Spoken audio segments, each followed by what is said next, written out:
মাধবপুরে গৃহবধূর রহস্যজনক মৃত্যু, পরিবারের দাবি হত্যা। মাধবপুর প্রতিনিধি ভিডিও চিত্রে বিস্তারিত। হবিগঞ্জের মাধবপুর উপজেলার সুলতানপুর এলাকায় সানজিদা 18 নামে এক গৃহবধূর রহস্যজনক মৃত্যু হয়েছে। মঙ্গলবার 15 এপ্রিল রাত 9:30টার দিকে সুলতানপুর গ্রামে এ ঘটনা ঘটে। নিহত সানজিদা বিজয়নগর উপজেলার ভুদুন্তি ইউনিয়নের মাতু মিয়ার মেয়ে, মাধবপুর উপজেলার সুলতানপুর গ্রামে মিজান মিয়ার স্ত্রী। নিহতের বাবা মা ভাইয়ের দাবি শ্বশুরবাড়ির লোকজন নির্যাতন করে হত্যা করেছে।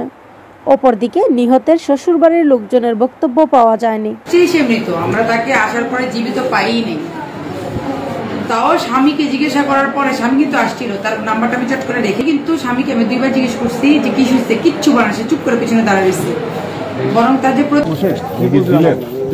আমার মা বিচার লাগে, এই বিচার দেয় কাম করে না, এইটা ঘটনার এরকম আমি কইছি। আর আমি প্রথম ঘটনাটা যে আমার বিয়াই তার মাধবপুর উপজেলা স্বাস্থ্য কমপ্লেক্সে মৃতদেহ রেখে পালিয়েছেন গৃহবধূর স্বামী ও শ্বশুরবাড়ির লোকজন।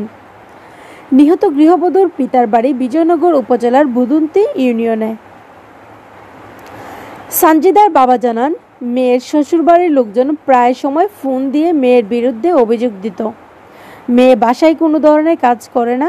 তার মধ্যে এ ঘটনায় রহস্যজনক মৃত্যু নিয়ে মেয়ের পরিবারের লোকজনের স্বামীর বিরুদ্ধে অভিযোগের শেষ নেই।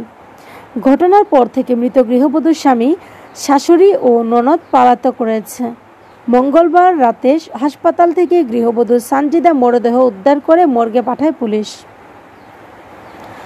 মাধবপুর থানার ভারপ্রাপ্ত কর্মকর্তা ওসি মোহাম্মদ আবদুল্লাহ আল মামুন জানান, খবর পেয়ে লাশ উদ্ধার করে ময়নাতদন্তের জন্য হবিগঞ্জ জেলা সদর হাসপাতালে পাঠানো হয়েছে। তদন্তপূর্বক আইনগত ব্যবস্থা নেওয়া হচ্ছে।